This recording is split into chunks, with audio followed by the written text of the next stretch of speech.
are now part of our land, treat it with respect. It's a bit like that, isn't it, what they're doing in Whanganui? I really like it. I don't have numbers to hand, but I'd imagine that Whanganui are happy to receive as many tourists as they can for the local economy too. So, hey, if they become a hub for that sort of freedom living, why not?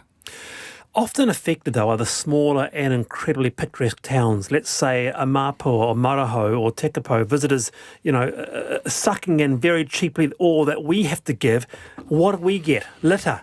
Human litter. Sure. All that, eh? Well, then you have to either keep them out or set up the infrastructure that most people don't want to make a mess if you provide them with a way to contain their mess. So maybe they're your choices, right? Send them away, drive them out of town, or provide them with bathroom and rubbish facilities. I think as a country we have too many economy tourists. I would rather see us upscale in terms of the quality. And that's been discussed quite. That's apparently part of the vision of New Zealand tourism. And as a person who's travelled around Europe in a combi and free camped, I probably shouldn't be saying that because I took the advantage of what Europe had to offer in the same way. I am. You're a hypocrite. I am a hypocrite. Openly, I think honestly.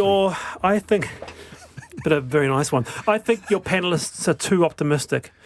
Yes, future jobs will be for the creative and highly skilled, but think graduate degrees, not Polytech. Sadly, that's not most of New Zealand. Just like the logs and jobs being exported every day from the Wellington wharves, we will be the guys sweeping up for the self-driving robots and self-driving loaders, just living off welfare, living wages. No, I'm not going to see that movie. That's a terrible pitch. I'm not up for that. Yeah, well, there is a TV series like that, right? The people that escape from the future because the machines took over. Yeah. Is that cool? All of them. Just there's heaps of them. Yeah, I have to be a Pollyanna or I can't get out of bed in the morning. It's going to be great. Okay. Now, also, too, some breaking news. Where is it? I've got it in my email. The staffer at the centre of the Labour Party abuse allegations has resigned from his role at Parliament. So that again, the staffer at the centre of the Labour Party abuse allegations has resigned from his role at Parliament. On a final note on today's panel, the surprising benefits of sleeping next to your dog. Do you let your dog sleep in your bed? We've got some good news for you. The Mayo Clinic study found that people who sleep next to their dog sleep better, even if the dog is a restless sleeper. Said Mayo Clinic's Lois Cran, most people assume having pets in the bedroom would be a disruption. We found that many people actually found comfort and a sense of security from sleeping with their pets. It's just a small study, 40 participants, Michelle.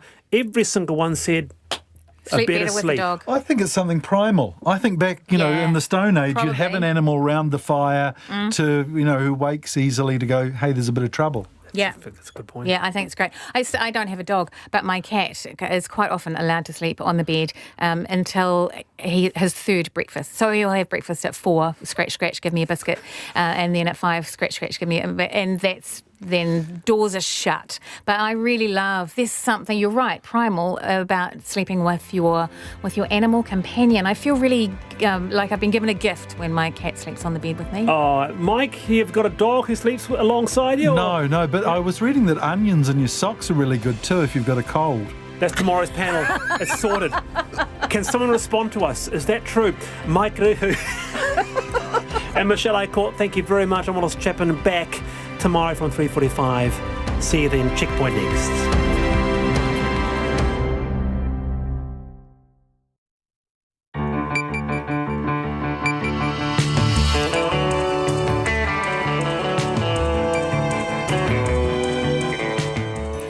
Whakarongo mai koe ki te reo irirangi o Aotearoa. This is Checkpoint on RNZ National. I'm Lisa Owen. On tonight's programme, the Labour Party worker at the centre of sexual assault allegations resigns from his job in Parliament. As the fallout continues, it emerges Kelvin Davis referred to the complaints as rumours in Te Reo Māori, and the Prime Minister refuses to say who exactly she sought assurances from within the party hierarchy. Our reporter Alex Perrottet puts the unanswered questions to Jacinda Ardern. Southern Response confirms it will appeal a decision from the High Court that found it misled and deceived quake claimants. And tributes flow for Tonga's Prime Minister, who passed away in Auckland aged 78. And the tale of a wedding ring that turns up kilometres away. RNZ News at 5. Kia ora, ko Susana Leata tēnei. The Labour staff member at the centre of allegations of sexual assault has quit his job at Parliament. In a statement to RNZ, he says he has made the difficult decision to resign because of the stress of the situation and to avoid distracting from the government's work. The staffer adamantly rejects the allegations against him and stresses he cooperated fully with the initial inquiry. He says he is now taking part in the new review of the whole process and has been assured it will be fair to all parties. Nationals Deputy Leader Paula Bennett has denounced her Labour Party counterpart for describing the sexual assault allegations as being based on rumour. While speaking in Te Reo Māori in Parliament yesterday, Kelvin Davis used the word ko himuhimu, which translates as rumour or gossip, while referring to the controversy dogging his party. Mrs Bennett says he owes the complainants an apology. That is disrespectful and him not taking into consideration the victims and their perspective and trauma in all of this. National Party's Deputy Paula Bennett. Kelvin Davis says the party is taking the allegations seriously and he won't be lectured on the Māori language by a non-Māori speaker. The Minister of Māori Development fought back tears as she presented legislation pardoning the Tūhoe prophet Rua Kenana at Parliament. The pacifist set up a community at Maunga Pohatu, which was invaded by government forces in 1916, leaving 2 dead, including Mr Kenana's son, Toko. The bill acknowledges the treatment of Rua Kenana caused lasting damage to his descendants. The Minister, Nanaia Mahuta, apologised on behalf of the government. Including the descendants of Rua Kenana, have suffered ongoing hurt, shame, stigma as a result of the Maunga Pohatu invasion. The Crown will, through this legislation, apologise to the descendants of Rua Kenana. Nanaia Mahuta, the Minister of Māori Development. Vaccination rates are soaring as Auckland's measles outbreak tops 1,000 cases for the year. The Auckland Regional Public Health Service says the serious outbreak has yet to peak. Rowan Quinn reports. There have now been 1,007 confirmed cases of measles in Auckland, up 37 from yesterday. And the Public Health Service says the number of people getting vaccinated has quadrupled in the past 3 weeks to as many as 2,000 a day. It says there is enough vaccine in the city, but clinics are sometimes temporarily running out because demand is so high. DHBs were helping to move doses around the city from GP surgeries in areas where there was less risk to those in high-risk areas like South Auckland. And clinics were asked to prioritise those most at risk, the very young, and groups where the disease was mostly being transmitted, 15 to 29-year-olds. I Tāmaki Makaurau, ko Rowan Quinn tēnei. The Regional Economic Development Minister says Air New Zealand has shown their incompetence by trying to trademark a logo that has the words Kia ora. In May, the company applied to trademark the logo for its in-flight magazine, which is called Kia ora. The Minister, Shane Jones, says the airline is going too far. In arrogating to themselves some superior property right over a very common and popular expression, Kia ora. The fact that it's come out in the week of Te Reo Māori shows that their PR department are either tone deaf or don't really know what they're doing. New Zealand First MP Shane Jones. The trial of the accused Christchurch Mosque gunman has been delayed by a month.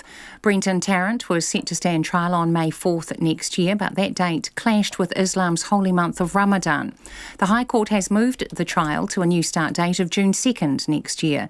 The Australian national will next appear on October 3rd for a trial call-over. The Associate Health Minister Jenny Salesa has denied acting too slowly to rein in vaping. The US President Donald Trump says he wants to ban flavoured e-cigarettes because of their appeal to children. Jenny Salesa says she will bring legislation on e-cigarettes to Parliament soon. What I've done is I've actually said in November of last year that I'm bringing through this legislation. My first initial focus was on the smoke-free cars legislation, which is currently going through the Select Committee process right now. The vaping legislation will be introduced over the next few weeks. Jenny Salesa says her bill will ban all flavours except tobacco, menthol and mint. A Napier man says he feels incredibly lucky after his wedding ring was found on a gravel driveway more than 1,000 kilometres away. 84-year-old Don Alexander lost his ring while packing crates of fruit destined for the elderly in Dunedin. Rotary members unpacked the fruit, searching without luck, but 3 days later it was found outside on the driveway and returned to its grateful owner. Mr. Alexander says it's the 4th time he's lost his ring in nearly 62 years of marriage, and he can't believe it ended up where it did. Fancy going all that distance. Yeah, so that was really a surprise, because I didn't expect it to be in Dunedin. I expected it to be anywhere here in these bins of fruit that we still had here. Don Alexander. It's coming up to 6 minutes past 5. The axed All Blacks prop Owen Franks will play his first game for Canterbury in 9 years when he turns out against Northland in Whangarei tomorrow night. Franks missed out on selection for the All Blacks World Cup squad and played the last of his 108 tests in the loss to Australia in Perth last month. The 31-year-old last played provincial rugby for Canterbury in 2010 and will head to England later this year, having signed a 3-year deal with Northampton. The England cricket captain Joe Root says England must build towards winning the Ashes in Australia in 2021-22 after failing to regain the urn this time. England are 2-1 down and cannot take the Ashes back from Australia even if they win the 5th test at the Oval, which begins tonight. But he says they can still come away with a drawn series, and with already winning the One-Day World Cup, 2019 needs to be looked upon as a successful year. We've got a chance to level this series and make it slightly better than it looks right now. So that's the full focus of the group, and we just got to make sure that we win this game. Joe Root. The former Kiwis Rugby League coach Frank Endicott will take the reins of Tonga in the upcoming tests against Great Britain and Australia. His appointment comes after the sudden and bitter sacking of Australian Christian Wolf, who had been at the helm for the past 5 years. It will be Endicott's first foray into international coaching in almost 20 years. That's the news. New Zealand history front and centre. New Zealand history will be taught in all schools and kura kaupapa at every level of the compulsory curriculum by 2022. Support from teachers. More than what we asked for. I mean, we were sort of thinking baby steps to want to spook the horses, so this is great. This is actually what it should be. And thumbs up from Moriori. It's an opportunity to dispel the myth that Moriori were in New Zealand before Māori and got pushed out to the Chathams, because that never happened. The first draft of history. Morning Report weekdays from 6 on air and online. Then on 9 to noon, evolutionary ecologist Steve Trebick on the surprising speed of native stick insects. And after 10, mountain runner and mental health advocate Mal Law, who set himself a huge challenge for 2019 to run and walk 1 million feet uphill. Join me, Catherine Ryan, on 9 to noon after Morning Report on RNZ National. Now the short forecast from Met Service to midnight tomorrow. Northland, Auckland and Coromandel Peninsula, fine spells, isolated showers clearing overnight. Bay of Plenty, Gisborne and Hawke's Bay mainly fine, morning and evening cloud. For Waikato to Kapiti, including central high country, cloudy periods, isolated showers in the west and about high ground, becoming more widespread tomorrow. Waitatapa and Wellington mainly fine, showers developing about the Taradua range tonight. High cloud tomorrow, norwesterly gales, then late rain in the south. For Nelson and Marlborough, fine tonight, high cloud tomorrow, then evening rain tomorrow, also possibly heavy in Marlborough. For Bulla, Westland, Fiordland and Stewart Island, a few showers, rain with heavy falls spreading north from tonight, gradually becoming fine south of Bulla tomorrow. Canterbury, Otago, Southland, fine with high cloud, norwesterly gales easing tomorrow, rain spreading north, followed by occasional showers. And Chatham Islands, cloudy periods, a few showers late tomorrow. RNZ National, it's 9 minutes past 5. Thank you, Susanna. This is Checkpoint and I'm Lisa Owen. The Labour staffer at the Centre of Sexual Assault Allegations has resigned from his job. The man's lawyer, Jeff Davenport, says his client is adamant the claims have no foundation. He says he's cooperated fully with the Labour Party's inquiry, which concluded there was no case to answer. Mr Davenport says his client is in a distressing situation, now facing a further inquiry and litigation by by media, which is taking a severe toll. And given the stress his client has been caused and the need for him to focus on the new QC's inquiry, he has resigned his role in Parliament. The man at the centre of the allegations has also made a statement. Now, these are his words, but not his voice. I have enjoyed my time working in Parliament, but today I've made the very difficult decision to resign because of the stress of the situation and my wish not to be a distraction to the work of the government. I adamantly refute the serious allegations made against me. I cooperated fully with the initial inquiry. I am cooperating fully with the due inquiry that is now underway and will continue to do so, having been assured that this process will be fair to all parties. And that was a statement from the man at the centre of those sexual assault allegations.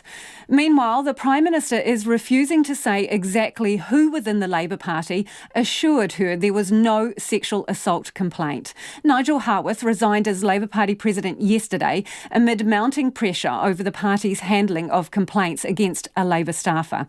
But the former President maintains no sexual assault allegations were put before the investigation panel. That panel was made up of 3 senior members of the Labour Party, among them Tracy McClellan, who following Harwood's departure is now the party's highest ranking official.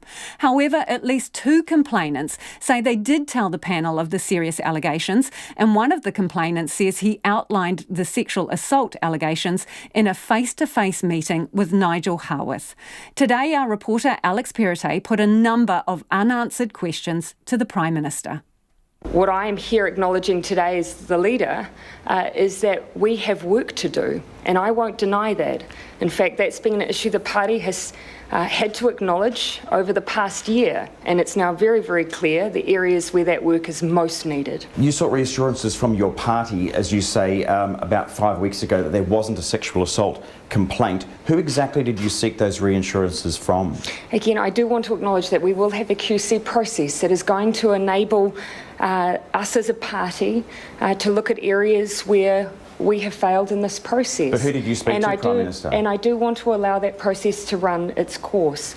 As you would expect in seeking reassurances, I would, of course, seek reassurances from senior leadership, and that is what I did. Was it just the President? If I could just finalise my answer. Obviously, alongside seeking reassurances, I also attended New Zealand Council. It was my strong view at that time that regardless of the reassurances I was receiving from the party, the process just was inadequate. It was obviously not meeting the needs of complainants. That's when the QC was brought in, and that was obviously some 5 weeks ago. But was it just Nigel Harwood that you sought assurances from, or were there other people in the party? As I've said, it was senior leadership. I do want to again, though, make sure that the QC process is able to run its course. You know, that's going to look into everything that occurred in this case, where we have let those complainants down, what could and should have been done. And I also want to emphasise that 5 weeks ago it became very clear the party is not equipped to deal with situations like this, and so they won't investigate complaints of this nature again. Well, at that time, obviously some 5 weeks ago, complaints were being made about the process itself, and obviously at that point it had clearly failed, and that's why the QC was brought in to provide that third party, to provide that reassurance to those who were involved. Since that time, I've seen documentation myself that demonstrate to me the distress this process has caused, and that's why you've seen the action I've taken over the last 48 hours. So were you misled by the senior leadership of the party? Again, obviously yesterday I had a conversation with the president of the party. He continues to maintain the position he always has, but in my view, this process as a whole has caused harm. There is no doubt of that, and that is why we've given, I have given an apology to those involved, and why I also given assurance we will not have the party investigating situations like this internally ever again. Have you spoken to the 3 council members who heard the complaints? That's members Heaney, McClellan and Mitchell. Have you spoken to them directly about the complaints? I want to just exercise some caution here. We have brought in a QC. to look into the process. So rather than having me undertake that exercise, I want to give some comfort to those who have been involved by having a third party do it. And I think that's much more likely to meet their expectations. If it does turn out that Grant Robertson and others, senior in the party, knew that the allegations were of a sexual nature, what consequences will there be? Again, I'm going to let this process allow the QC to do this job.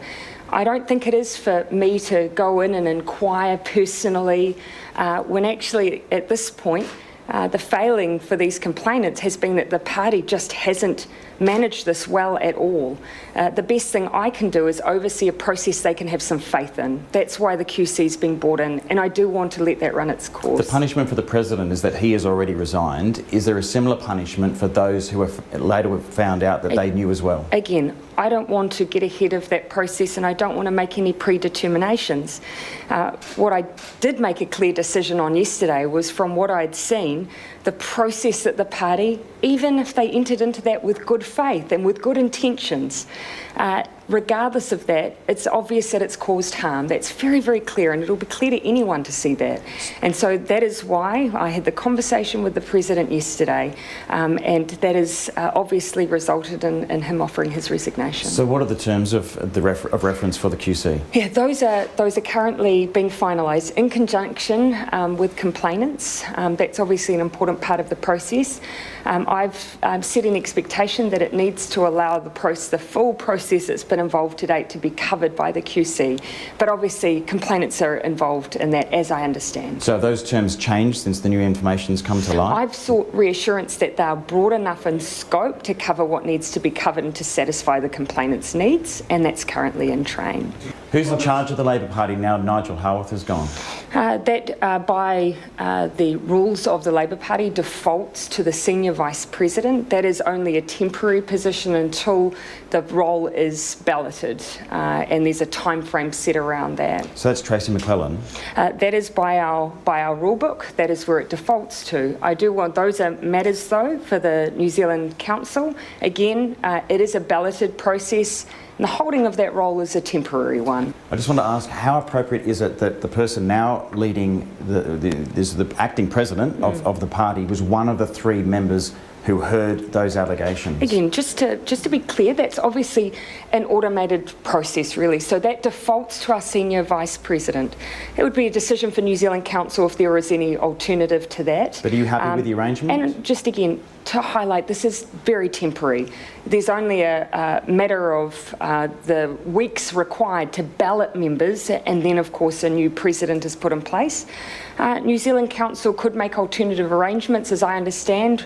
They haven't met yet. So this, at the present point in time, our Senior Vice President holds the role until a new president is elected. Just as you spoke to Nigel Howarth about what he knew, have you spoken to Tracy McClellan about what she knew? Again, it is not my role at this point to go and pick through the details, the testimony, the written material that's being provided. My role is to make sure that we provide a process complainants can have faith in. I think if we continue to keep this within the Labor Party, we won't succeed with that. And that's the Prime Minister Jacinda Ardern in Hamilton speaking to our reporter Alex Perrottet. Now, that interview will go up on our Facebook page and online if you would like to look at it also. It is about 18 minutes after 5 and you're with Checkpoint on RNZ National. As always, we are keen for your feedback. You can text us on 2101. You can tweet us at Checkpoint RNZ or email checkpoint@rnz.co.nz. A Christchurch homeowner says he'll fight insurer Southern Response to the very end after learning he's being forced back into court for an appeal after already winning his case. Last month, the High Court found the insurer had misled and deceived Carl and Alison Dodds when it kept secret from them a higher estimate to rebuild their quake-damaged home, meaning they unwittingly settled for hundreds of thousands of dollars less. The Dodds begged Southern Response not to appeal the decision so they could move on from their years-long battle. But today, Southern Response confirmed it will appeal. I spoke to Carl Dodds, who told me Cabinet Ministers Grant Robertson and Megan Woods and two Southern Response officials delivered the news. We were obviously disappointed, saddened, because this could have all been brought to an end and we could have all moved on. But for whatever reasons, and some of the reasons given I'm not fully convinced are necessarily quite correct, but for whatever reason they have decided to appeal, and we will fight them to the end. As I've already said in our previous interview, Lisa, we will go wherever it's got to go because we are right. And this is a case that will affect every single policyholder in New Zealand, regardless of which insurance company your policy is with, because this is a case which touches on the very essence of insurance behaviour. At the moment, and I'm not trying to use emotive words, but I need to get this across to the public as forcefully as I can, insurance in New Zealand is at the moment on a precipice of an abyss to oblivion. That abyss is going to either suck them in or be pulled back from the abyss depending on the outcome of our case. Now, why is this so, I hear you ask?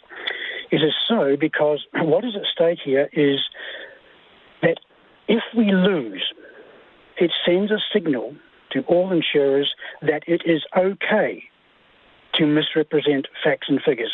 It is okay to place before a policyholder a document that you know to be false in the knowledge that our test case has allowed this to be so.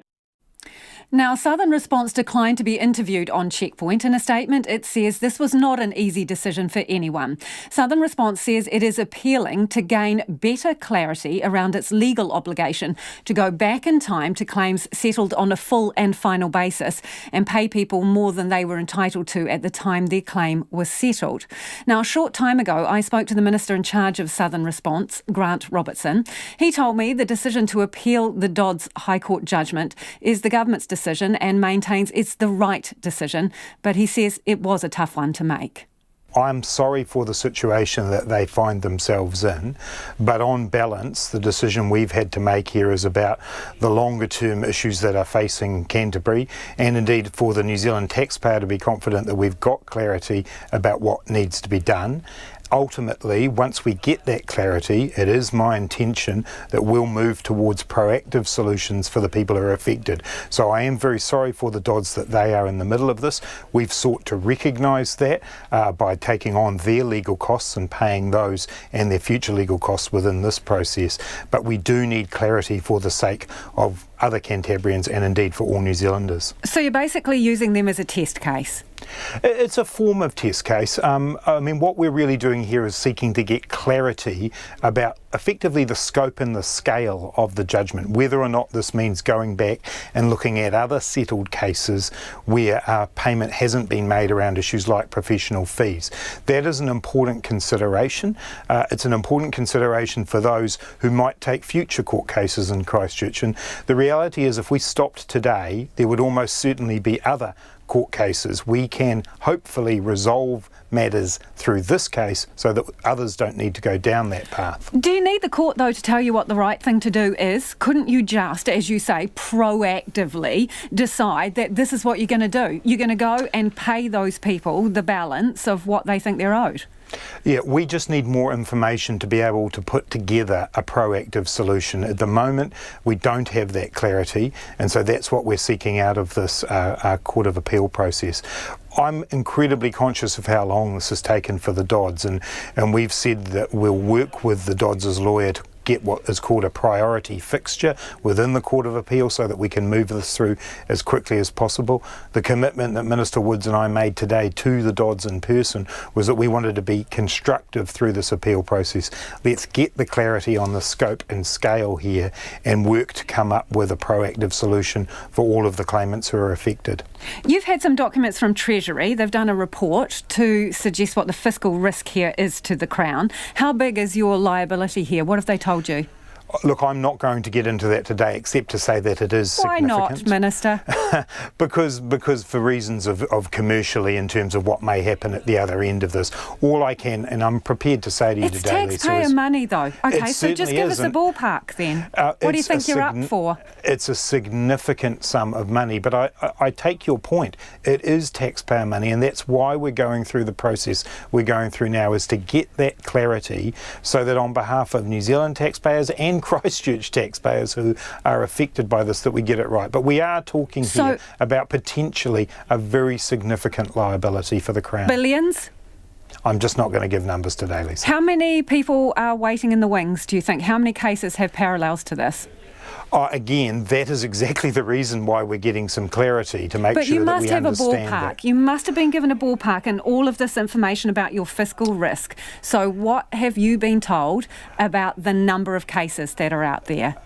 It depends very much on where this lands at the end of the Court of Appeal. I've heard numbers like 3,000 homeowners, but we have to get more clarity in order to be able to see where this lands. If the court comes back to you and says, hey, look, those ones who took full and final settlements, you don't have to worry about them, you're not responsible for them, what happens to them? Will you just leave them or will you do something for them? Well, this is about getting clarity of law. Then we will work out what a proactive solution would look like. I'm not going to preempt those discussions today. What we are trying to do here is reach resolution for all, in fact, of those people in Canterbury who are still have outstanding claims or cases. We were able to do that around the on-solds issue. We're now working through this one. At this point in time, we don't have the information we need to be able to come to that proactive solution, but it is coming. And I just want to repeat, Lisa, to you, because I know the Dodds have been on your show. When I met with them today, I feel huge sympathy for them, and I want to do everything I can to be able to support them through this next phase, and that includes obviously paying their legal fees and working as expeditiously as we can. Okay, so the legal fees, how much is that going to cost you? Oh, look, that's a question you've been needing to ask the Dodds, to be frank. But you must know. You're going to reimburse those fees? I genuinely don't know. I mean, that will be a matter to be sorted out between the Dodds and their lawyer, and then between their lawyer and Southern Response. So how much does this all cost Southern Response to be taking the Dodds through court? Again, I don't have that information with me. Why don't you know those numbers? Well, they're not numbers I've got to hand. And in terms of the cost to the Dodds, that simply is not a number I would ever know. That will be a matter between them and their lawyer. You can appreciate that while this couple have really been, they've almost been broken by this. They have been pushed to the absolute limits. Two of your very good citizens, Minister. One of them's had their retirement stolen from them at the moment and they're left in limbo. How do you reckon they've been treated? Oh, look, I found the experience of meeting with them today very humbling. It was an insight into a very difficult experience for them. I don't believe, that the situation is one that they should be in. It's one that we're trying to work our way through for them. And I was very clear, and Southern Response were very clear in meeting them today to express our apologies to them. We asked them to bear with us through this next phase while we get that clarity, and so we can move to a proactive solution. So just to be clear, you think wrong has been done by them? I don't. I mean, it's clear to me that this process is one where Southern Response, particularly carrying on from its role when it was AMI, I'm not sure due diligence was done when AMI became Southern Response around the way that they worked. We'll work our way through that, but we'll await the outcome of this appeal. Then we'll be able to give clarity not only to the Dodds but to the people of Canterbury. And I just want to repeat again, I feel very sorry for the Dodds that they are in this situation, and I'm doing my best as a new minister coming in here to recognise that by paying their legal fees and by working as quickly as we can to get this decided. You will be aware that the High Court found that there were obviously, it was running a two-quote system, Southern Response, and in the court documents that this decision was made by senior management level within Southern Response. Have you found out who exactly made that decision? That's not something I've looked into at this point, Lisa. I've been focused on making the decision that we've made here. There are many issues to look at with regard to Southern Response, and I'll work through them over time. But my priority has been sorting out a process so we can move forward as quickly as possible. So you don't know if any of those decision makers are still within Southern Response? The people who decided on this process, which the court has found was misleading and deceptive, you've yet to establish whether any of the key decision makers in that are still within Southern Response? There are matters that you should primarily be putting to the Southern Response board. We'd love to. Would you like to tell them that like them to come on the show? Because we'd love to have I'm them. more than happy to have a chat with them about that, but I'm here now answering the questions that I can for you. But clearly you'll understand that as a minister that, there are staffing and operational matters that don't fall within my area of responsibility. What I am responsible for is making sure that we get on and settle these matters so that people like the Dodds can get on with their lives. Minister, while we've got you here, I just want to know, what did you know about allegations of sexual assault by a Labour Party staffer? Well, as I've said a number of times this week, Lisa, I'm not going to go into details about that. I want to protect the privacy and the anonymity of the young people who are involved here. They deserve to have their voices heard by the QC. That's my focus. I'm not asking you to name any of the complainants or go into the details, the specific details. I just want to know if you knew there were allegations of sexual assault by a Labour Party staffer. Did you know that? Because you're on the list of who was in the know. Look, as I've said, I'm just not going to comment on those matters because this is not a political game of who knew what when. This is about young people with very serious allegations involved who need to be protected through this process, who need to have their voices heard. This is a situation where, as I've said earlier in the week, I read, as everybody else did in the spin-off on Monday, allegations I had never seen before. We've heard from the Prime Minister this week about what she's said about the fact that at every stage of this process, whenever concerns have been raised, they've been referred to the party to ensure that they were being acted on appropriately. That is the same experience for me, and I am deeply distressed by what I have heard this week. There is now a process for the QC to be able to deal with that. Understood. If it turns out that you did know about allegations of sexual assault prior to them being published in the media, will you resign your portfolios? Lisa, I've acted appropriately throughout this process. At any point at which I have had matters raised with me, I have referred through the party to ensure that they are being dealt with appropriately. I've received assurances from the party, and I believe I've responded in the way I should. But I'm not going to go into details about that because for me, I'm going to finish this, Lisa. This is about these young people and their well-being. It is not a game of political who knew what when.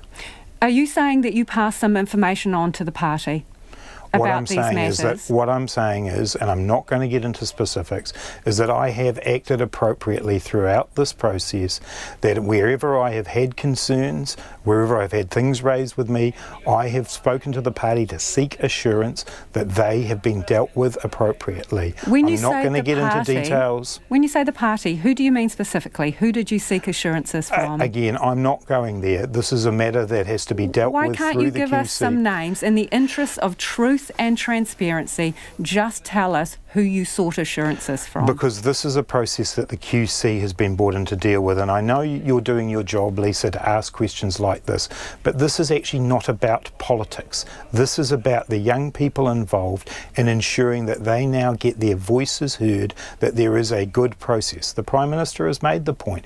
There were mistakes made in this process. We now owe it to the young people involved to protect their privacy and to ensure that they have a process with the QC where they get to hear their voices heard.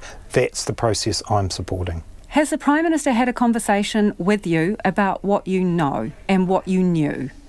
Again, I'm not going to go into that. Clearly, during this week, there have been a lot of conversations that have taken place, but I'm just not going to go there. My focus is on these young people and protecting their privacy and ensuring that they get their chance to have their voices heard. And that's Senior Cabinet Minister Grant Robertson.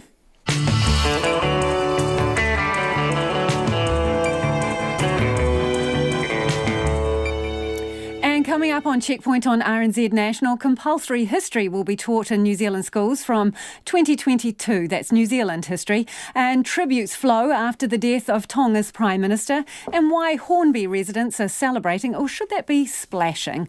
We do love to hear from you, so get in touch about anything you've heard on the program this evening. You can text us on 2101, tweet us at Checkpoint RNZ, or email checkpoint@rnz.co.nz. Love to hear from you if you too are a customer of Southern Response. Time now for the headlines with Susanna. The Labour staff member at the centre of allegations of sexual assault has quit his job at Parliament. In a statement to RNZ, the staffer adamantly rejects the allegations against him and says he is taking part in the new review of the process. Meanwhile, the Prime Minister has declined to say which senior Labour Party figures told her there was no sexual assault complaint. Jacinda Ardern told Checkpoint she does not want to preempt the external inquiry now underway. Ms Ardern says she has personally apologised to the complainants. Southern Response says it was not an easy decision to appeal against a High Court decision that it engaged in misleading and deceptive conduct, but it needs clarity for future claimants. The High Court found in favour of Carl and Alison Dodds, who in 2012 were given an edited version of the quote for rebuilding their earthquake-damaged Christchurch home. The head of Southern Response says he hopes the appeal will clarify whether it is obliged to go back to people whose claims were settled and pay them more. The Minister of Māori Development fought back tears as she presented legislation pardoning the Tūhoe prophet Ruakenana at Parliament. The pacifist set up a community at Maunga Pohatu, which was invaded by government forces in 1916, leaving 2 dead, including Mr Kenana's son, Toko. The trial of the accused Christchurch Mosque gunman has been delayed by a month. Brenton Tarrant was set to stand trial in May next year, but the date clashed with Islam's holy month of Ramadan. The High Court has moved the trial to start in June. Tributes have been flowing across the Pacific after the death of Tonga's Prime Minister, Akilisi Pohiva. The 78-year-old died in an Auckland hospital this morning. Before becoming Prime Minister in 2014, Mr Pohiva spent decades at the forefront of Tonga's democracy movement, railing against the powers of the monarchy. Those are the latest news headlines. Our next news and weather update is at 6. Thank you, Susanna. If you're just tuning in, this is Checkpoint and I'm Lisa Owen. Time now for business news with Nona Peltier, who's joining me in the studio. Nona, so the dairy company, dairy specialist, Synlait, they're making record profits, aren't they? Yeah, well, Synlait, they're the ones who produce the A2 milk products. So that's the milk that has given rise to the darling of the fancy milk. Yeah, the fancy milk. It's special milk, and A2 Milk, which is the company that has marketed it very successfully. Of course, it's become our biggest company in New Zealand, and Synlait is one of their suppliers. Fonterra also is a supplier, but supplies the product here in New Zealand for A2.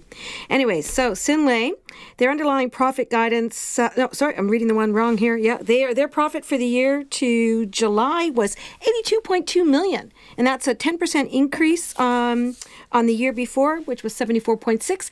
They also made over $1 billion in sales, which is pretty remarkable, and it's a strong result for Synlait, but of course there's always lots of risks around these kinds of things. The market wasn't really that excited about the result, mostly because the outlook. I mean, the growth that Synlait has delivered in years gone by has been much larger growth. I mean, it's still strong, but not as strong as it has been.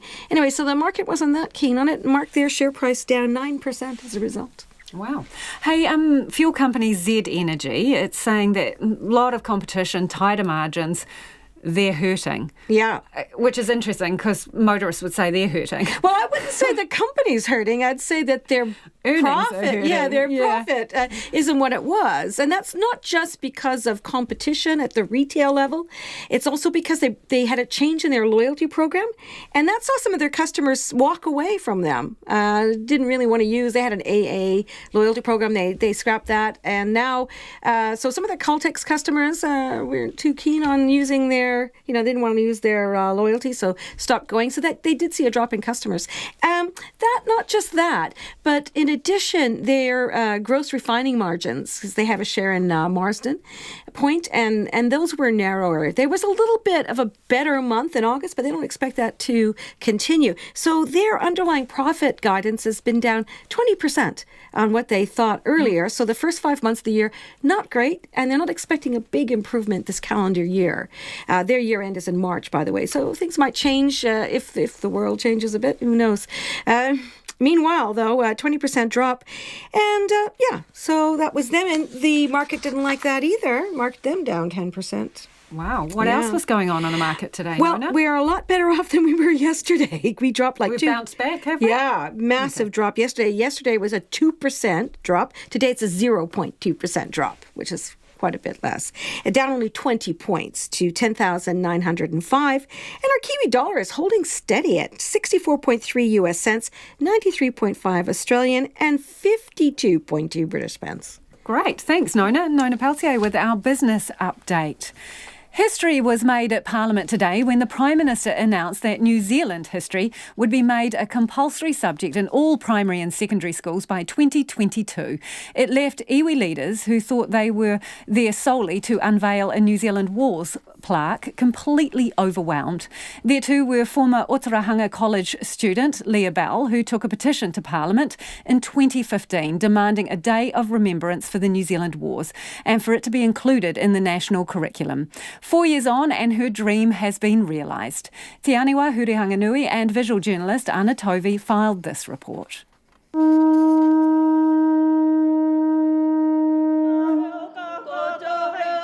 As dawn broke over Te Whanganui-a-Tara, a contingent of iwi leaders from every major rohe in the country was welcomed onto Parliament. They were there to unveil a commemorative plaque for the New Zealand Wars, a korowai draped at the gateway of the debating chamber. But as Jacinda Ardern stood to make her closing speech, they quickly realised there was more to the occasion. We should make the choice that to know our history is to better understand ourselves and our future. And so today we remove the chance and we announce a millennium moment that New Zealand history will become part of our core curriculum in Aotearoa, New Zealand. As it stands, the national curriculum sets out what skills students should learn, but does not require teachers to cover specific topics. Ms Ardern says the change means learning objectives specific to New Zealand history will now be included in the curriculum. But with this change, we will have a full range of subjects that will be taught, including the arrival of Māori to Aotearoa, New Zealand, first encounters in early colonial history of Aotearoa, Te Tiriti o Waitangi and its history, colonisation of and immigration to Aotearoa, including the New Zealand Wars. The announcement was a surprise for Ngāpuhi leader Raniera Tau. I think it's fantastic. It's something that as iwi leaders, we've waited for a long time. And the announcement today come out of the blue, which was a lovely bit of a early morning awakening call for us. Former Otorohanga College student Leah Bell, who presented a 12,000 signature petition to Parliament in 2015 requesting a national day of remembrance for the New Zealand Wars, was holding back tears. She said it was difficult to express in words how much the move meant.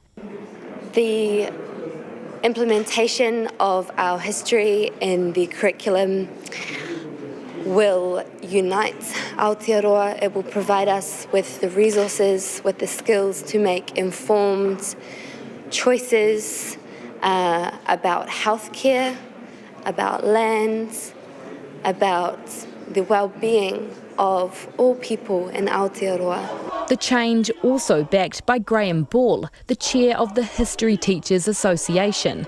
But he noted teachers are going to need a lot of support and resources to make it happen by 2022. That's where there's going to need to be a fairly big boost in teacher professional development to make this happen. But that's all right. I think we're up to that challenge, and through the NZHTA we already do quite a lot of that sort of thing through our conferences and everything at least. So it's a matter of just upscaling what we already do. Waikato Tainui leader Rahui Papa says it's time for New Zealanders to acknowledge and confront their past. And I'm just so glad that it is going to become a point where all New Zealanders will gain an understanding about what happened in their areas. Good, bad, ugly. We can't live on the grief of the past, and that's why it's so important that the shackles and the blinkers fall away to the wayside now. The Ministry of Education will now work with historians, iwi, teachers and students to make the changes. The updated curriculum and NCEA package is expected to be ready for the 2022 school year. Mo te hōtaka o te ahiahi nei, ko te aniwa, hurihanga nui, aho. It's about 16 minutes away from 6. I'm Lisa Owen and you're with Checkpoint on RNZ National. We're keen for your feedback on that one. Were you taught New Zealand history at school? What parts of it? Is it a good idea to make it compulsory? You can text us on 2101. You can tweet us at Checkpoint RNZ or email checkpoint@rnz.co.nz. Some of you have got in contact about the Labour sexual assault allegations. John says the PM sounding pretty shaky on fronting up to her role in the poor decision-making within her party. And this other texter says, why are the terms of reference only just being set if the QC was appointed 5 weeks ago? That's in relation to Alex Perete's questions that he put to the Prime Minister this afternoon. That interview will go up on our web page, so you can check it out.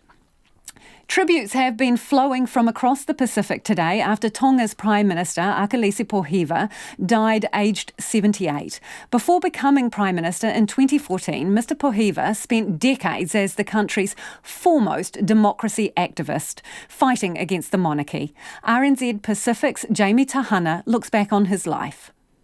Born in Ha'apai in 1941, Akalisi Pohiva started his career as a school teacher before becoming involved in a growing democracy movement in the 1970s. He became the face of the movement and a persistent thorn in the government's side. In 1992, Mr Pohiva told RNZ that change would eventually come to Tonga. Those people at the top outcast me. You know, they have been trying to isolate me from the rest of my colleagues and from the people, but they could not. More and more senior people in the country have come to back up or to support the movement. And I'm very confident change will happen. Tonga is a constitutional monarchy, and until recently, much of the power was wielded by the monarch. That was especially the case when Mr Pohiva was elected as a people's representative in 1987. The Prime Minister was appointed by the King. There were 9 seats reserved for 33 nobles, and 9 for the people's representatives, who were elected by about 90,000 people. Mr Pohiva said this was ridiculous. The existing system is very much like a dictatorship type of system. People have no voice, in the present government. And we need more representatives of the people to participate in running the government. Throughout his career, Mr Pohiva would spend much of his time in and out of the courts, charged with all manner of things, from libel to sedition. In 1996, he was jailed for leaking information to a pro-democracy newspaper, which was edited by Kalafi Mawala, who was jailed alongside him. He came into a period in Tongan politics in which changes needed to take place. And he was the one that brought in questions, brought in challenges. He was able to bring scrutiny to the governing powers of the day. And for over 30 years, he had been doing that. In the mid-2000s, the country was hit by major strikes and protests, which culminated in the riots that destroyed large parts of the capital, Nuku'alofa, in 2006. Mr Pohiva was again arrested, charged with sedition, and accused of fomenting the unrest. Then, in 2008, King Tupou V announced that elections would be held in 2010, preceded by constitutional reform. For the first time, the majority of the legislature would be elected by the people. In 2014, decades of activism finally came to fruition when Mr Pohiva finally became Prime Minister. However, his government was marred by controversy and ineffectiveness, and in 2017, the King wielded the significant power he still held by dissolving Parliament. But Mr Pohiva's support was strong. He was returned with an increased majority. Massey University's Malakai Kuluamatangi says Mr Pohiva will be mourned widely across the Pacific. He was a beacon of democracy, if I can put it that way, in the Pacific, and he was kind of a sort of reference point for those who want more democracy in the various islands of the Pacific. So yes, it's a sad day. Mr Pohiva's final trip abroad was to Tuvalu for the Pacific Island Forum's leaders' meeting last month. There, he was frail and barely able to walk, but he was still responsible for some of the most impassioned moments. He broke down in tears, speaking of inaction on climate change. At a meeting with civil society leaders, he railed against the region's decades of inaction on West Papua. But prophetically, he said it would probably be his last trip. Mr. Poheva is survived by his 7 children. His wife, Neomai, died in December. For Checkpoint, Jamie Tahana. People using e-cigarettes are being urged to only buy the products from reputable shops they know and trust. The advice comes amid rising concern about the potential for serious health harm from vaping, especially among young people. Our health correspondent Karen Brown reports. Vaping's increasingly contentious in the bellwether US, where at least 5 people have died from a lung illness possibly tied to vaping. That's still being investigated, but now President Trump says he'll ban flavoured e-cigarettes because of the vaping uncertainties and the uptake by children. We can't allow people to get sick, and we can't have our youth be so affected. But people are dying with vaping, so we're looking at it very closely. In this country, an Associate Health Minister, Jenny Salesa, says she will move in the next few weeks to ban most flavours of e-cigarettes. The legislation that I'm about to introduce to the House will ban most flavours. I will be allowing, at the moment, at least 3, which includes tobacco, menthol and mint. But otherwise, all other flavours will be banned. She is also worried about vaping by young people. I do not want our young people especially to go from non-smoking to taking up vaping, and this is one of the reasons why it's so important to introduce the legislation. Ben Uden, a policy advisor at Action on Smoking and Health, or ASH, says flavours are currently an important component of e-cigarette products. As people are quitting smoking, they want to distance themselves from tobacco, they want to distance themselves from the smoke, taste and the smell. So the flavours become a really important part of people reducing their harm from smoking by switching to vaping products. So they're pretty ubiquitous. He says where people have got sick in the US, it's thought to have been related to oils from vitamin E or people adding THC. Mostly those oils are not being bought legitimately. They're being bought off the black market, off the street, or there's some kind of home brew. So the issues that is causing those hospitalisations is not necessarily vaping, it's that people are modifying their products with substances that are very unsafe. He says most brands sold in New Zealand don't contain those oils, but people should only buy from a trusted retailer. If you don't know what's in it, you can't talk to somebody about the provenance of your product, you're probably better off not buying it from there. The medical director of the Asthma and Respiratory Foundation, Stuart Jones, is also extremely unhappy about the rising popularity of vaping among young people. I'm incredibly worried and I'm incredibly concerned about some of the statistics I keep hearing saying that it's only 0.5 or 1.5 of our youth vaping. It's certainly not what my teenage children are saying. It's not what parents are saying to me. It's not what principals of schools are saying. The rates seem much, much higher than that. Sela Hart of Hapai Te Hauora Group, or Māori Public Health, says problems in the US often involve home brew substances never intended for vaping. She wants better control here. We really need in New Zealand to push through this legislation, get some measures and controls in place so that we're protecting the public safety in all necessary causes. Ms Zalesa has confirmed the legislation will make it illegal for anyone under 18 to buy e-cigarettes, but will not prevent them using them. Mō te hōtaka o te ahi, ko Karen Brown aho. Officials in the Bahamas say 2,500 people have been registered as missing 10 days after Hurricane Dorian devastated the Abaco Islands and Grand Bahama. The official death toll stands at 50. The government's now checking the list of missing against government records of those who have either been evacuated or who are staying in shelters. CNN's Paula Newton has been following aid workers on Grand Guanaki in the Abaco group. It's tough but crucial to reach every corner and crevice of these battered islands. We touched down in the now scarred Great Guanaki on a mission with the United States Agency for International Development, USAID. They've tasked search and rescue from Fairfax County, Virginia, to help out. Right here used to be the police station. Local residents give them some bearings. No one's missing so far that I know of. Yeah. So that's, really, really good news. And they get an assessment. Incredibly, no one has died here. Hey guys, help unload the truck over there while we talk to the head honcho. They help stock food in the church, now a makeshift shelter, offer medical assessments, and then move on to a house-to-house search, gathering intel for the Bahamian government as they try and get a handle on the magnitude of what happened here. So what we've done is I've walked around the building, I've assessed the building, made sure that no one's calling out, nobody's in there, so I mark it clear. The truth is, Dorian's cuts through these islands and keys were menacing. The Cat 5 storm slashed right through the Abacos. USAID says the first sweep of all the islands and keys is now nearly complete.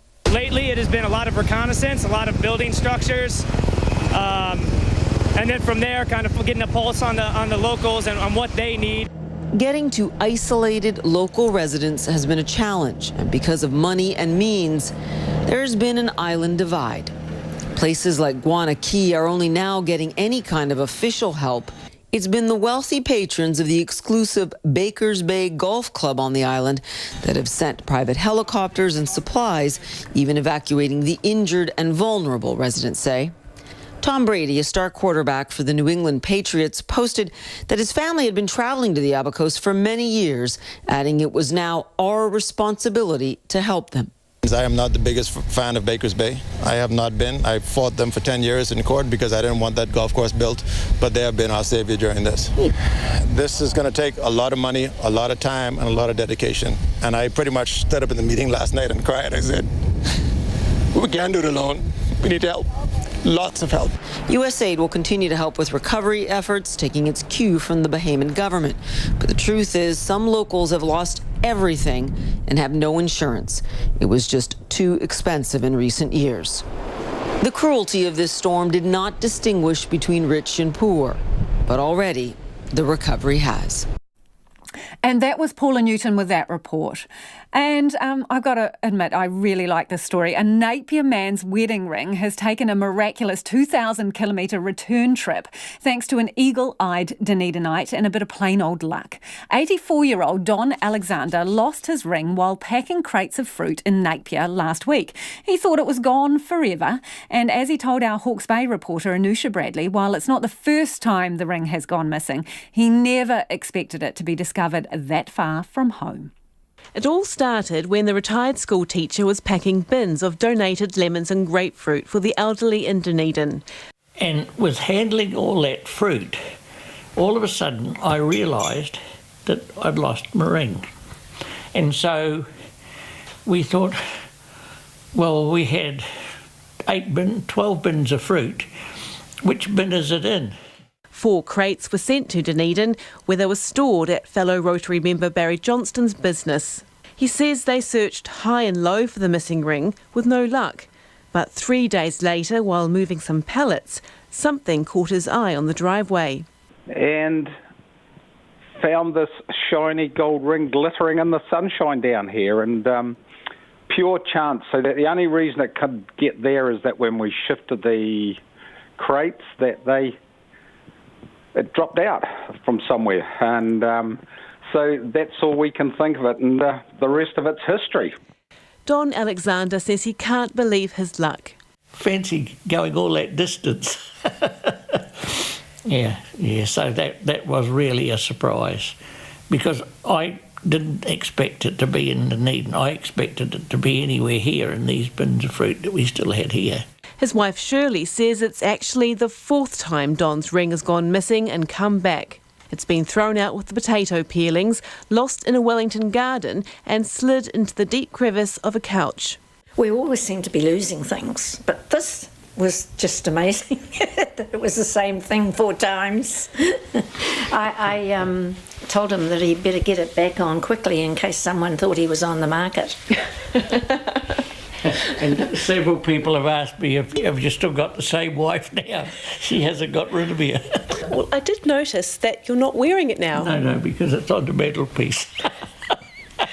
You don't trust yourself to keep it safe? Well, I did some work outside yesterday, and I took it off because I thought that was the safest thing to do. Maybe you need to get it resized. I will. To the jewellers next, yes. The couple will soon celebrate 62 years of marriage, hopefully with both their rings intact. In Napier for Checkpoint, Anusha Bradley. Oh, Don Alexander, perhaps one of the luckiest men in the world, and 3 times he's managed to get it back.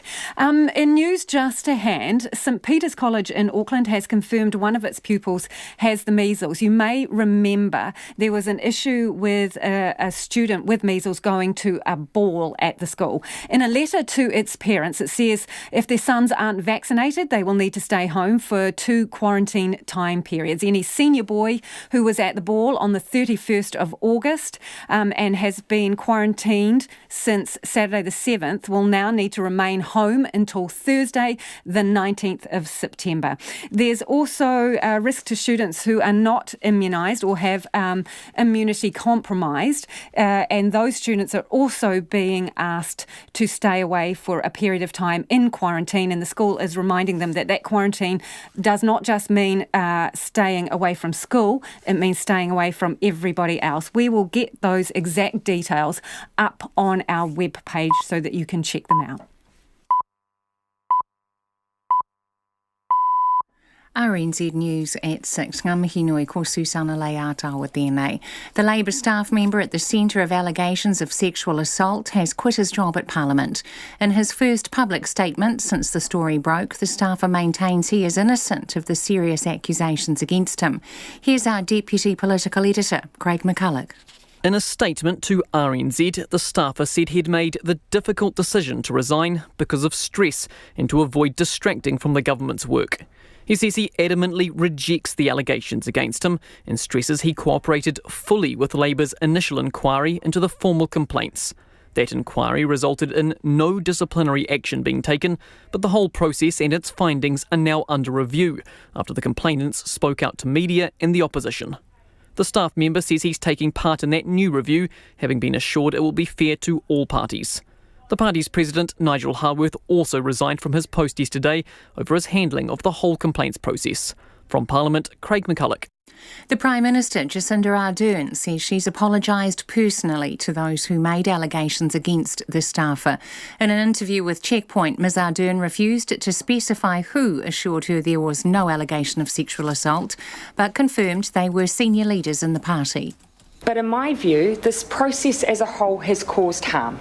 There is no doubt of that, and that is why we've given, I have given an apology to those involved, and why I also give an assurance we will not have the party investigating situations like this internally ever again. Jacinda Ardern says she does not want to preempt the findings of the inquiry by a QC now underway. The National Party says police should have better estimates of the number of prohibited firearms to ensure public safety. The Deputy Police Commissioner Mike Clements gave an estimate of 56 to 173,000 prohibited firearms at today's Justice Select Committee. National Party Police spokesperson Brett Hudson says the police should have more precise numbers. The Deputy Commissioner confirmed in Select Committee today that since 1983, every lawfully imported firearm into New Zealand has had an import permit from New Zealand Police. So why didn't they set about getting all of those records? Brett Hudson says the public aren't going to feel safe if they believe there are tens of thousands of prohibited firearms still in circulation. 7 people have been rescued and treated for hypothermia after a boating incident near Stewart Island. Police Inspector Mike Bowman says all of the people on board the boat have been rescued. He says they were treated for various levels of hypothermia, with 2 people being transported to Southland Hospital for further assessments. Maritime New Zealand is investigating the incident. A teenager giving evidence at Demetrius Paraima's murder trial has been accused of lying to protect herself. The teenager's body was found in a steel drum behind a derelict state house in Mangere last July. Annika Smith reports. Toko Ashley, Shane Winter and Kerry Tiamo are on trial at the High Court in Auckland, accused of murdering the 17-year-old rough sleeper. A teenager who has immunity from prosecution has told the court Miss Winter was the ringleader of the group. She said the 29-year-old orchestrated the last hours of Miss Pairama's life, right down to giving her a choice of how she wanted to die, by stabbing or hanging. Miss Winter denies that, and her lawyer, Matthew Goodwin, accused the teenager of lying to hide her own involvement. The teenager insisted she was telling the truth, but agreed she got a sweet deal in exchanging her evidence for immunity. Ko Annika Smith-Aho. Iwi leaders are delighted at the government's plan to make New Zealand history compulsory in all primary and secondary schools by 2022. Currently, the national curriculum sets out what skills students should learn, but does not require teachers to cover specific topics. The change will mean New Zealand history must be included in teaching. Waikato Tainui leader Rahui Papa says it's time New Zealanders confronted their past. It is going to become a point where all New Zealanders will gain an understanding about what happened in their areas. Good, bad, ugly. We can't live on the grief of the past, and that's why it's so important that the shackles and the blinkers fall away to the wayside now. Waikato Tainui leader Rahui Papa. Tributes have been flowing from across the Pacific after the death of Tonga's Prime Minister Akilisi Pohiva. Mr Pohiva died in an Auckland hospital this morning. Before becoming Prime Minister in 2014, Mr Pohiva spent decades at the forefront of Tonga's democracy movement, railing against the powers of the monarchy. He was regularly hauled before the courts and in the 1990s was jailed for leaking information to a newspaper. Kalafi Moala was jailed alongside him. He came into a period in Tongan politics in which changes needed to take place. And he was the one that brought in questions, brought in challenges. He was able to bring scrutiny to the governing powers of the day. And for over 30 years, he had been doing that. Kalafi Moala. It's 6:05. 9 years after last turning out for Canterbury and 108 tests with the All Blacks, Propo and Franks will return to provincial rugby tomorrow night against Northland and Whangarei. Franks missed out on the World Cup squad with coach Steve Hansen opting for mobile front rowers. The 31-year-old Franks will head to England later this year, having signed a 3-year deal with Northampton. Sophie Pascoe has earned some time off at the World Para Swimming Champs in London. She's won 3 gold medals on the first 3 days of competition to now boast 11 world titles. Pascoe is not due back in the pool until the final day of competition on Sunday for the women's 50-metre freestyle S9. The New Zealand golfer Daniel Hillier will make his European Tour debut tonight, having turned professional after a successful amateur career. He's one of 2 New Zealanders in the KLM Open in Amsterdam. The other is the 2005 US Open champion Michael Campbell, who is playing his second European Tour event in as many weeks after a 7-year absence.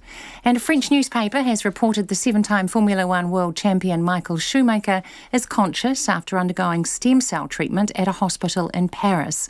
Schumacher is thought to have suffered brain damage in a skiing accident in the French Alps 6 years ago. That's the news. Tonight on Nights, Silver Tambra is on the line from Estonia. Alison Balance explores the idea of solar panels and carbon sinks in our cities, and Rachel Church tries to get us inside the head of Schubert as he wrote his last great piano sonata in the final weeks of his life. All part of Nights with me, Brian Crump, afternoon news at 7. On RNZ National. Now the short forecast from Met Service to midnight tomorrow. Northland, Auckland and Coromandel Peninsula, fine spells. Isolated showers clearing overnight. For Bay of Plenty, Gisborne and Hawke's Bay, mainly fine, morning and evening cloud. Waikato to Kapiti, including central high country. Cloudy periods, isolated showers in the west, becoming more widespread tomorrow. Wairarapa and Wellington, mainly fine, but showers developing about the Tararua range tonight. High cloud tomorrow, norwesterly gales, then late rain in the south. For Nelson and Marlborough, fine tonight, high cloud tomorrow, then evening rain, possibly heavy in Marlborough. Buller, Westland, Fiordland and Stewart Island, a few showers, rain with heavy falls spreading north from this evening, gradually becoming fine south of Buller tomorrow. For Canterbury, Otago and Southland, fine with high cloud, norwesterly gales easing tomorrow, rain spreading north, followed by occasional showers. And Chatham Islands, cloudy periods, a few showers later tomorrow. RNZ National, it's 6:08. Thank you, Susanna. This is Checkpoint and I'm Lisa Owen. The Labour staffer at the centre of allegations of sexual assault has quit, saying he wanted to avoid any further stress or distraction. The staffer made his first public statement this afternoon since claims of bullying, harassment and sexual assault were reported roughly 5 weeks ago. It's the second resignation for the Labour Party in what has been a week of intense public scrutiny following explosive allegations on the Spin-Off website on Monday, accusations of a cover-up and the resignation of the party president yesterday. Here's our political reporter Joe Moyer. The staffer's lawyer sent a statement to media at 4:30 this afternoon, saying his client had made the difficult decision to resign because of stress and not wanting to be a distraction to the work of the government. He said he'd enjoyed his time working at Parliament and adamantly refutes the serious allegations made against him. The staffer says he cooperated fully with the initial inquiry and continues to cooperate with the QC review, now underway, into how the original complaints were handled. The National Party Deputy Leader Paula Bennett has been an advocate for some of the complainants who approached her after they felt they weren't being heard by Labour. She says the staffer made the right call to resign. I would just say that his behaviour is not suitable for what we want in Parliament. You know, I now ask, is he still a member of the Labour Party? Earlier today, the Prime Minister Jacinda Ardern was still waiting to see the outcome of the QC review, which could take another 3 or 4 weeks before making any judgments. I don't want to speak on behalf of any other party or individual in this case, but I do want to provide that assurance that we have put in place the QC so that complainants feel that they will have full insight into what has happened here and the way that the party has handled their complaints. And I do want to give that process the space to look into this rather than conducting investigations within and from politicians. I just don't think that's appropriate. Correspondence seen by RNZ shows senior Labour MP Grant Robertson has been aware of some of the allegations over the past few weeks. He won't go into the details of what he knew when, other than to say he's deeply distressed by what he's heard this week. Mr Robertson spoke with Checkpoint's Lisa Owen earlier on the show. If it turns out that you did know about allegations of sexual assault prior to them being published in the media, will you resign your portfolios? Lisa, I've acted appropriately throughout this process. At any point at which I have had matters raised with me, I have referred through the party to ensure that they are being dealt with appropriately. I've received assurances from the party and I believe I've responded in the way I should, but I'm not going to go into details about that because for me, I'm going to finish this, Lisa. This is about these young people and their well-being. It is not a game of political who knew what when. The Prime Minister heads overseas next week and will be hoping the firestorm that has dominated headlines for days won't follow her across international waters. From Parliament for Checkpoint, Joe Moyer. Distressed and traumatised, but it's back to court for a Christchurch couple at the centre of a mammoth battle with Southern Response, even though the pair begged the quake insurer not to drag them through yet more legal action. The state-owned insurer today confirmed it's appealing an earlier High Court decision that found it guilty of misleading and deceptive behaviour when it shortchanged Carl and Alison Dodds hundreds of thousands of dollars after their quake-damaged house was written off. It ordered Southern Response to pay up. The Dodds say they were tricked into accepting a lower offer from Southern Response and later discovered the insurer had kept secret from them a second, much higher estimate to rebuild their damaged house. Their lawyer, Peter Woods, describes the meeting this morning when the Dodds were told by government ministers and the head of Southern Response that they were being taken back to court. Well, the reasons the ministers gave was that the decision has an impact on how Southern Response needs to deal with claims that have already been settled, and they want to appeal it to get more clarity on Southern Response's obligations. I think for the Dodds, that's cold comfort. They've been dragged through this in their personal capacity on their own, and they were hoping that the High Court judgment would bring this to an end. They are very disappointed about that. But having said that, I think they see that there are a lot of other claims out there, and that potentially Southern Response's exposure is so huge that the Crown could take the view that an appeal is necessary. They were given some solace by the ministers by the fact that they've agreed to pay their costs to date and their costs of the appeal.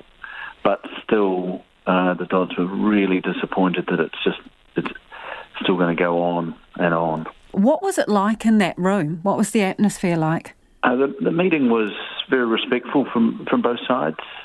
The ministers explained the position clearly, and the Dodds were very disappointed, and I think they are traumatised by the whole process and were distressed by the thought that this is just going to keep going on and on. Were you given any indication in this meeting how many other cases there are or the potential liability for the Crown? Did they disclose any of that information? No, they didn't give us any information on the potential extent of the exposure. So do you think that the state-owned insurer, Southern Response, is acting in good faith here? The former minister, Megan Woods, she gave several clear directives that she wanted these matters out of the court. So are the Dodds being dealt with in good faith here? Well, I think there's two positions. There's the individual case of the Dodds and the distress that they've suffered by having to do this on their own. But when you look at the broader picture, probably the quickest way to get certainty is for the Dodds case to get to the Court of Appeal, rather than if having a raft of other cases that follow the Dodds case going to the High Court and then beyond. The flip side of that is Southern Response could have just put its hands up and said, hey, the High Court said this, we'll follow that, and we'll act on the basis of what Justice Kendall said. That's the thing. They don't need another court decision, do they? If they wanted to, they could just say, OK, we are going to pay people the difference. I agree. They could just rely on the High Court judgment and say, this is the law, this is what we need to do to fix it. You indicated there that a gesture was made. The Dodds' legal expenses so far and for the appeal, the bill is going to be picked up. I don't want to put you on the spot here, but I mean, how much does a saga like this cost a person in legal fees? I can't give you an estimate of the cost of the appeal because I haven't seen the notice of appeal yet. I don't know what the grounds of appeal are yet. But the claim through the High Court is well north of $100,000. And it's very significant financial pressure, particularly when you're the respondent. As an individual, you've done your bit, you've gone to the High Court, and then the government, in effect, appeals. It's got all the resources it has, and you're on your own. So having that gesture of the government picking up the costs, two things really huge. That is a huge relief for the Dodds. Secondly, it reflects that it's a test case. And that's Peter Woods, who's the lawyer for Alison and Carl Dodds. Some of you have got in contact about Southern Response. This from Rosemary, who says, shame on Southern Response and anyone supporting their behaviour. An absolute disgrace. Stay strong, Mr. and Mrs. Dodds.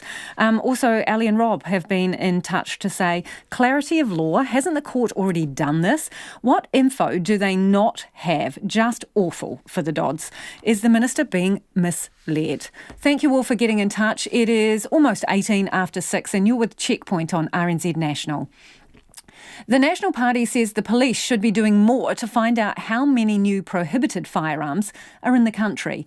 The Deputy Police Commissioner, Mike Clements, gave a briefing on the gun buyback scheme to the Justice Select Committee today.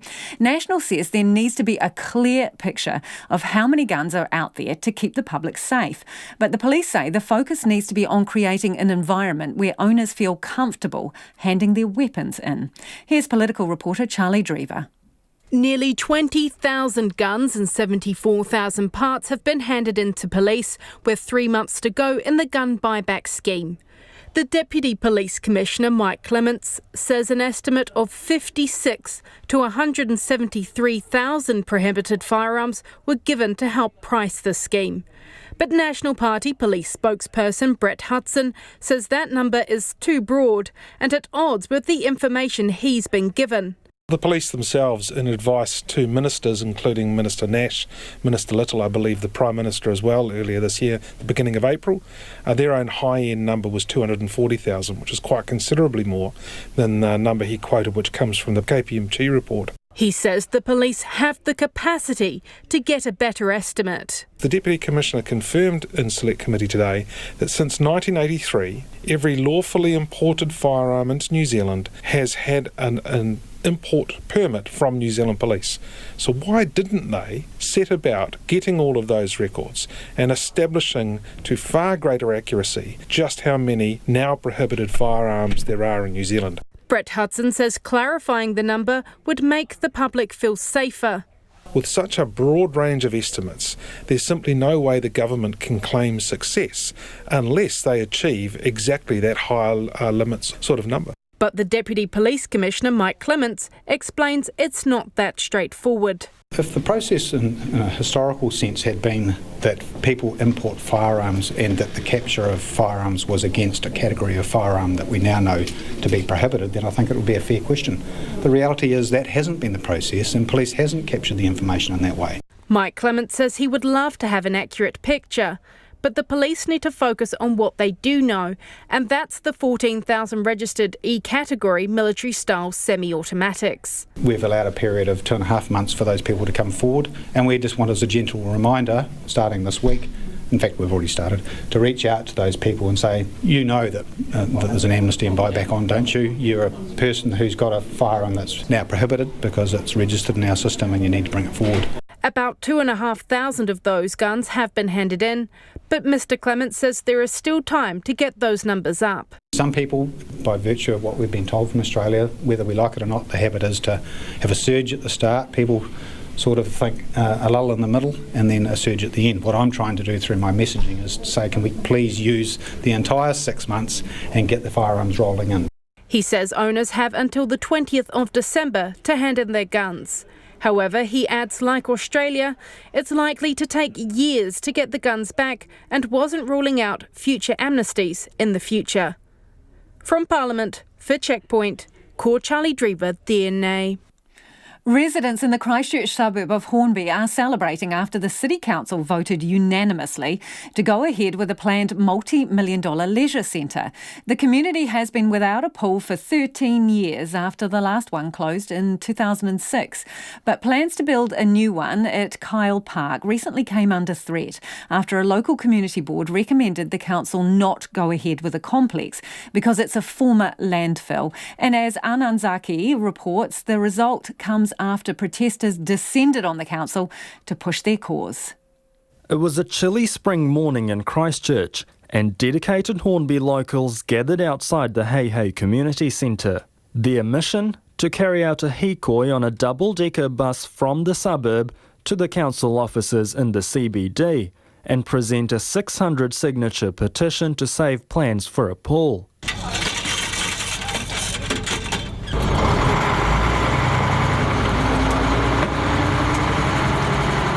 On board the vintage bus hired by the locals, the residents set a loud message to onlookers. People on the bus say, save our pool, save our pool, save our pool. The protest kicked off because 2 weeks ago, the local community board recommended against building the pool and library complex on the landfill site. Hornby local Mark Peters says the area has been waiting for a pool after the old one in Sockburn closed in 2006. My family moved into this community around about the same time as that facility closed down, so my kids have gone, their whole generation without having access to the ability to learn to swim in their own suburb. Another local, Vicky Tahoe Payton, says Kyle Park being proposed as a location for a swimming pool has been around for a while. Because 38 years ago, people like Mark Duff, my brother Kyle, and a whole lot of students banded together and fought to have Kyle Park as the location for the swimming pool. And the support from the local Hornby High School was evident as the bus pulled up outside it, which is across the road from Kyle Park.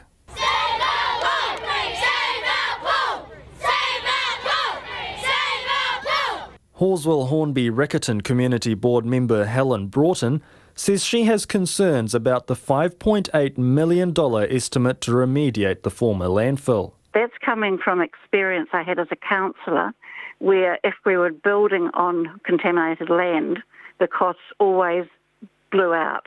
Ms Broughton says there has been recent gas testing at Kyle Park, and the community board members haven't been told about the results of the tests. At the council chambers, Christchurch Mayor Leanne Dalzell and councillors expressed emphatic support for the facility. All those in favour say aye. Aye. Those opposed say no. That is carried unanimously. For Mark Peters, the protest was worth it in the end. This is a great day for Hornby and a great day for the community to stand up, and we have been listened to, and now we can look forward with a huge positivity towards the future. A win for the people of Hornby, who now have certainty over where their pool will go when building starts in 2021. In Christchurch for Checkpoint, Ko Ananzaki tēnei. A lot of you are getting in touch about New Zealand history, it becoming compulsory in schools. This one says, as a 50-something Pākehā New Zealander, it makes me incredibly angry that I was not taught the true New Zealand history at school. Good on the government to finally correct this. One more step on a long journey we all need to take together.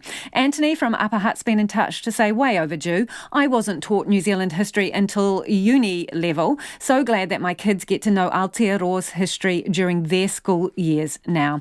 And Dave says, born in 1955, no New Zealand history at all at primary, intermediate or secondary school. Social studies, if it touched on history subjects, always the UK's history, Guy Fawkes and Elizabeth I.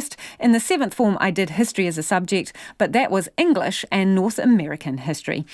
Hugh says, heartily approve of teaching New Zealand history as long as it doesn't turn out to be, as I suspect it will, he says, biased towards how wonderful the Māori were and how dreadful the colonists were. Thank you for your feedback. Do keep it coming. When is a house a vehicle? Tiny house owners are accusing the government of hypocrisy amid fierce debate over the status of their homes. MB insists tiny houses must comply with the building code and they can't put their houses on wheels as a way of saving tens of thousands of dollars. But last month it ordered its own batch of tiny houses for emergencies and obtained an exemption so they can have wheels. Katie Todd reports. MB is sending out 10 self-contained 1 and 2 bedroom temporary houses for people fleeing their homes in an emergency. And although they won't be towed on the open road, they've been fitted with wheels. That's hit a nerve with people like Amberley man Alan Dahl, who says they look a lot like his tiny house. He's been told by Huranui District Council and MB that he needs to make his tiny house building code compliant, which involves fixing it to the ground. To me, it just seems that MB can make up their own rules as they go along and, call it an exception. It just seems a wee bit unfair, a wee bit hypocritical. If it can be moved on the road, then it's a vehicle. So if it's a vehicle, why not call it a vehicle? Why call it a building? Principal advisor for MB's temporary accommodation service, Julia Shanahan, says an exemption was obtained under Schedule 1 of the Building Act for construction of the houses. But she says they still have to meet the building code. Building consultant Alan Light says that backs up MB's claim to people like Mr Dahl that tiny houses are buildings, not vehicles. But he says the question remains why they sought an exemption for the houses to have wheels while insisting the average tiny house owner must go through the full consent process. Mr Light says it's unlikely the average tiny house owner would get an exemption as easily as MB, and says cost could be the reason they applied. Avoiding that unnecessary cost is imperative, really, from a budgeting point of view. And I think that MB have actually recognised this as well. They've accepted that their little accommodation unit are going to cost them a lot more. In fact, they would have probably cost them at least the cost of one of the units just for the compliance cost if they hadn't got that exemption. And that cost is something tiny house maker Colin Whiteman is all too familiar with. He maintains his tiny houses are vehicles, like a caravan or RV, and says they aren't designed to become fixed foundation structures. But Mr. Whiteman's worried his customers will be put off purchasing them if they have to bear the burden of fixing their tiny houses to the ground and making them fully compliant, just like Alan Dowell's being told to do. For their $66,000 one-bedroom tiny house, it would be very likely it would cost them another $20,000 to go through a consent process with council. Mr. Whiteman acknowledges that MB's houses are for emergency situations, but says New Zealand's housing crisis is also an emergency for which his tiny houses are a viable solution. However, Alan Light says there could be an opportunity for tiny house owners to benefit from MB's exemption. He says tiny houses just need to be treated like verandas and small sheds and carports and given an exemption under Schedule 1 of the Building Act so they can still have wheels. Alan Dowell is taking MB to court later this month to appeal its decision on his tiny house. For Checkpoint, ko Katie Todd, TNA. And before we go, some more feedback on New Zealand history being introduced across all schools. Bridget says, when Tim Finn released his Pari Haka song, I thought, what's that he's talking about? It is appalling that it isn't taught at school. We have some really awesome New Zealand heroes, says Bridget, that we have never heard about. And this final bit of feedback on the Napier man who lost his wedding ring. I think he was 84 years old and it's, well, the third time he's lost it. Richard's got in touch. Richard says, actually, the news is that a man was stupid enough not to secure his ring after losing it 3 times. Oh, cheer up, Richard. Always look on the bright side of life. Don't kill Don's joy. We'll be back tomorrow. Have a great evening and don't forget to check out our stories online, including that interview with the Prime Minister and Te Anawa's story about history, New Zealand history, coming into our schools. Back tomorrow.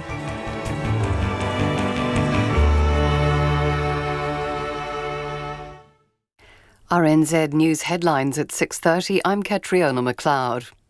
The Labour staffer accused of sexual assault has quit his job at Parliament but maintains his innocence. Iwi leaders are delighted it's being made compulsory for primary and secondary students to learn New Zealand history. The Regional Economic Development Minister has criticised Air New Zealand for trying to trademark a logo for its magazine, which includes the words Kia ora. 7 people have been rescued after a boating accident near Stewart Island and treated for hypothermia. More details and more news and weather at 7 o'clock.